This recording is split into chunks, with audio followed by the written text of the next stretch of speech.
Hello students, welcome to our YouTube channel. I hope you all are doing well. In today's video, I am going to continue with chapter Light, Reflection and Refraction from class 10th CBSE board. So let's continue with the lecture. Now as you can see on the board, there is a diagram and subtopic is already given, concave mirror. So I am going to cover few basic things about concave mirror in this video. So let's start. अभी आपको जो board पे diagram दिख रहा है, this is not circle, हाँ, this is sphere. मतलब assume करो कि ये स्फीयर है, क्योंकि I can not draw sphere, तो ये अज्यूम करो कि स्फीयर है. तो यू शुड नो पहले कि डिफरेंस क्या होता है सर्कल और स्फीयर में. देखो, सर्कल मतलब जो रिंग हम पहनते हैं या फिर हमारे हाथ का बैंगल, ठीक है. तो if I talk about circle, तो इसका एरिया होता है पाई आर स्क्वायर, ठीक है. सर्कल का एरिया होता है pi r square. But if I talk about sphere, अगर हम स्फीयर की बात करें तो इसका एरिया होता है 4 पाई आर स्क्वायर. ओके, तो डिफरेंस है ना, circle pi r square, sphere में 4 पाई, मतलब 4 सर्कल ना, 1 2 3 4. तो स्फीयर क्या हो जाएगा, बॉल. बैंगल सर्कुलर शेप का है और बॉल, खेलने वाला बॉल जो है वो स्फीयर शेप का है, ठीक है.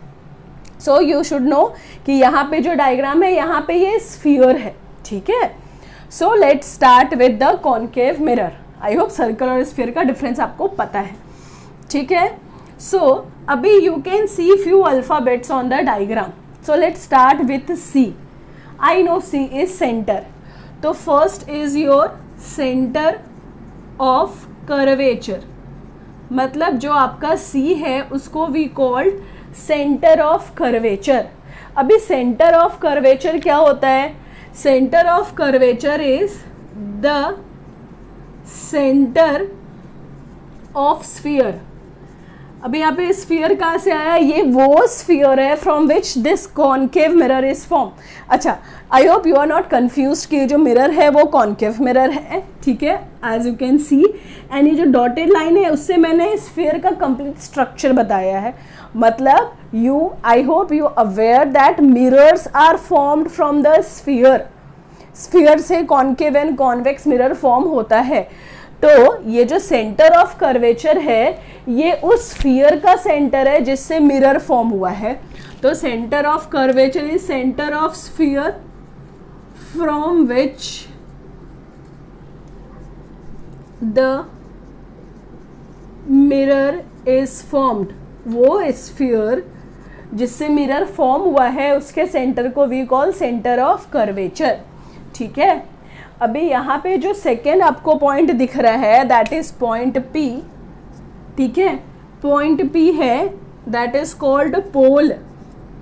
Point P is pole. अभी व्हाट इज पोल, तो देखो पोल जो है ना वो इस कॉन्केव मिरर का मिड पॉइंट है, स्फीयर का मिड पॉइंट नहीं है, या ये सर्कल का मिड पॉइंट नहीं है. अगर आप सिंपल लैंग्वेज में समझ रहे हो तो पोल जो है, ये जो कॉन्केव मिरर है ना, ये कॉन्केव मिरर है आपका, राइट. तो ये जो पोल है इस कॉन्केव मिरर का मिड पॉइंट है, ओके, उसका मिड पॉइंट है, ठीक है. तो pole is nothing but the mid point of mirror. इस मिरर का जो है वो मिड पॉइंट है पोल. इस मिरर का जो मिड पॉइंट है वो पोल है, ठीक है. सर्कल का और स्फीयर का मिड पॉइंट नहीं. ये जो स्फीयर से हमको मिरर मिला है उस मिरर का मिड पॉइंट है पोल, ठीक है. Now if we know centre, if we know pole, so एक कंसेप्ट और है that is radius of curvature. Radius of curvature जिसको हम रिप्रेजेंट करते हैं आर से. अभी what is radius of curvature यहाँ पे शो नहीं हो रहा है, बट वो ये वाला लाइन है, ये वाले लाइन का डिस्टेंस है. तो the distance between C and P, short में अगर वी राइट, तो the distance between C and P is nothing but radius of curvature. The distance between C and P is nothing but radius of curvature. Center of curvature is center of that mirror from which the center of that sphere from which the mirror is formed. पोल है mirror का mid point, sphere का mid point नहीं है, जो mirror बन गया हमको sphere से उस मिरर का मिड पॉइंट है पोल, ठीक है। और रेडियस ऑफ कर्वेचर है सेंटर और पोल के बीच का डिस्टेंस, ठीक है। अभी नंबर 4 पे जो आता है दैट इज ये लाइन, इस लाइन को व्हाट वी कॉल, ठीक है, तो दैट इज प्रिंसिपल एक्सिस, ठीक है। This line is called as principal axis. So what is principal axis? Principal axis is the line. अच्छा, ये इमेजिनरी होता है, ठीक है, इमेजिनरी होता है।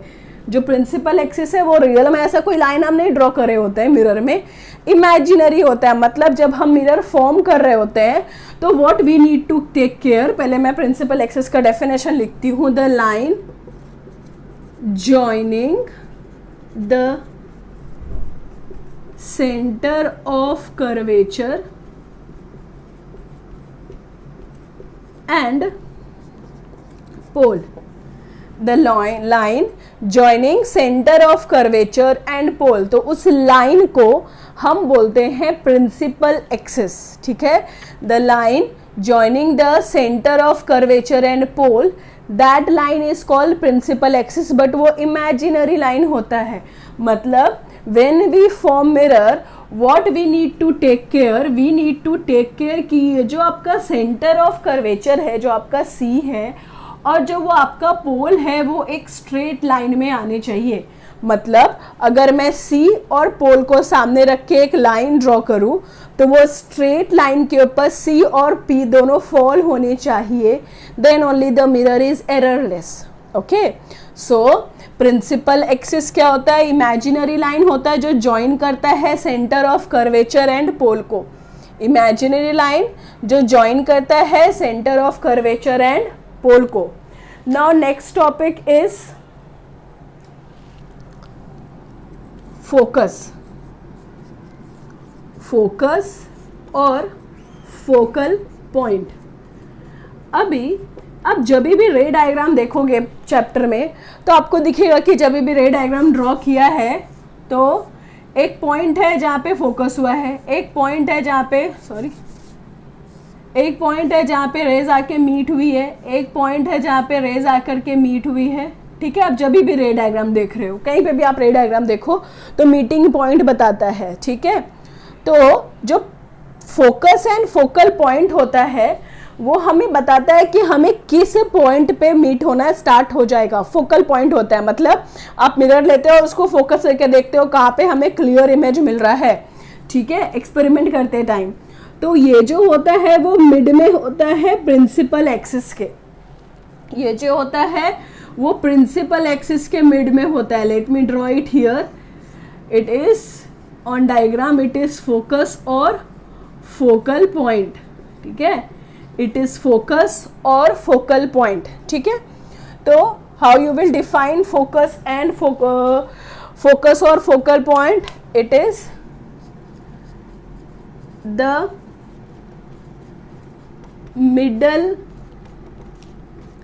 Point of principal axis. Principal axis का जो मिडल पॉइंट है उसको हम फोकस और फोकल पॉइंट बोलते हैं, प्रिंसिपल एक्सिस का जो मिडल पॉइंट है उसको, ठीक है। ये हो गया आपका प्रिंसिपल एक्सिस जो सी और पी को ज्वाइन कर रहा है और उसका मिडल पॉइंट है फोकस और फोकल पॉइंट, ठीक है। Now next is focal length. अभी फोकल लेंथ से एग्जाम में छोटे छोटे न्यूमेरिकल्स या फिर न्यूमेरिकल्स को थोड़ा सॉल्व करने के लिए फोकल लेंथ भी यूज होता है एग्जाम में, ठीक है। फोकल लेंथ है, ठीक है।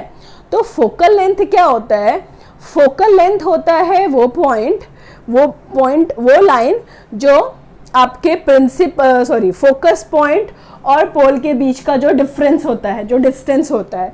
तो सिंपल लैंग्वेज में आप कैसे डिफाइन करोगे फोकल लेंथ को, focal length is the distance between focus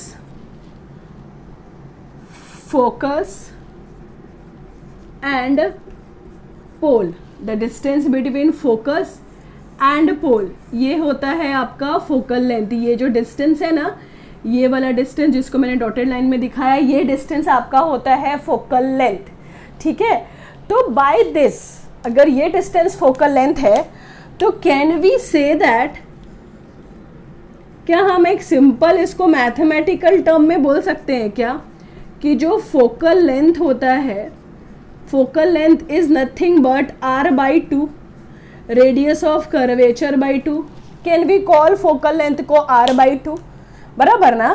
ये जो फोकस पॉइंट है वो C और P, that is principal axis के मिड में प्रेजेंट है। मतलब कि फोकस पॉइंट ने प्रिंसिपल एक्सिस को 2 इक्वल पार्ट में डिवाइड किया है। अगर इधर 5 है तो इधर भी 5, इधर 3 है तो इधर भी 3, 2 इक्वल पार्ट में डिवाइड किया है। और यहाँ से यहाँ के डिस्टेंस को, मतलब फोकस से पोल के डिस्टेंस को हम फोकल लेंथ बोलते हैं। तो सिंपल सी बात है कि ये जो है इस पूरे का हाफ है, तो यहाँ से हमको एक सिंपल फॉर्मूला मिला ना कि फोकल लेंथ जो है that is half of r/2। Okay, तो that's it for this diagram. I hope you understood the concept. Centre of curvature, centre of the sphere from which the mirror is form. Pole जो है वो mirror का जो mid point है वो है। Radius of curvature, centre of curvature और पोल के बीच का डिस्टेंस है। ओके, और प्रिंसिपल एक्सिस जो इमेजिनरी लाइन है जो ज्वाइन करती है C एंड P को।